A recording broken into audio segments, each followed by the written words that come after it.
ઉત્તરાયણ વિસ્તારમાં નકલી માર્કશીટ બનાવનાર મુખ્ય બે આરોપીઓ ઝડપાયા। 1.5 વર્ષ બાદ ક્રાઇમ બ્રાન્ચે કરી ધરપકડ। આરંભ એજ્યુકેશનના નામે ચાલતું હતું કૌભાંડ। બોની વિનોદ તાડા અને વૈભવ અશ્વિન તાડાને ક્રાઇમ બ્રાન્ચની ટીમે ઝડપી પાડ્યા। વિવિધ યુનિવર્સિટીઓ અને શિક્ષણ બોર્ડના બોગસ દસ્તાવેજો બનાવી વિદ્યાર્થીઓ પાસેથી આર્થિક લાભ મેળવી રહ્યા હતા। 6 આરોપીઓ સામે ગુનો દાખલ કરવામાં આવ્યો હતો।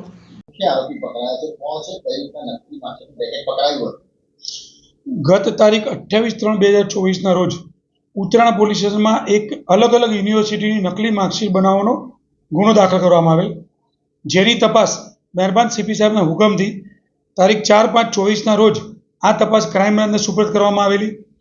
ક્રાઇમ બ્રાન્ચને સુપરત કરવામાં આવ્યા બાદ બે આરોપી જે વોન્ટેડ હતા છેલ્લા 1.5 વર્ષથી, એ બોની વિનોદભાઈ તાળા અને એક વૈભવ અશ્વિનભાઈ તાળા, બે આરોપીઓ મૂળ જામકંડોળાના રહેવાસી છે, અહીંયા સરથાણામાં રહે છે।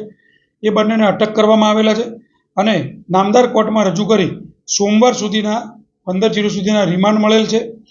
આ બંને આરોપીઓ એમાં ભેગા મળી અને અગાઉ વિઝા સર્વિસ કન્સલ્ટન્સીનું કામ કરતા હતા અને એ પછી એ લોકો આ જે તે વખતનો કોન્ટેક્ટ થતાં એમને નકલી માર્કશીટ બનાવવાનું નક્કી કર્યું છે અને એ રીતે આ માર્કશીટ બનાવી અને અલગ અલગ પૈસામાં વેચતા હતા।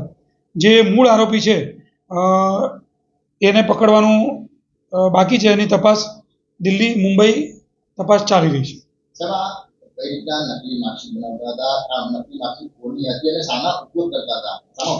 આ અલગ અલગ યુનિવર્સિટીનો જે સ્ટુડન્ટો મળી આવે, અલગ અલગ જે યુનિવર્સિટી માગે એની એજન્ટો મારફતે માર્કશીટ બનાવતા હતા અને પૈસા સારા મળવા માંડે એટલે એમને આ ધંધો ચાલુ કરી દીધેલો છે અને આ જે મેઇન એજન્ટ છે જે બનાવે છે એને પકડવાની તજવીજ ચાલુ છે। યુનિવર્સિટીમાં ઉપયોગ કરતા હતા મેક્સિમમ। ના, આમાં યુનિવર્સિટીનો કોઈ રોલ નથી, પણ કૌભાંડ જે રીતે બહાર આવેલું છે કે નકલી માર્કશીટ હાથમાં આવતા પોલીસને બાતમી આધારે ગુનો દાખલ કરવામાં આવેલ છે અને અલગ અલગ યુનિવર્સિટીમાં ઉપયોગ કરવાનો પ્રયત્ન કરતા હતા।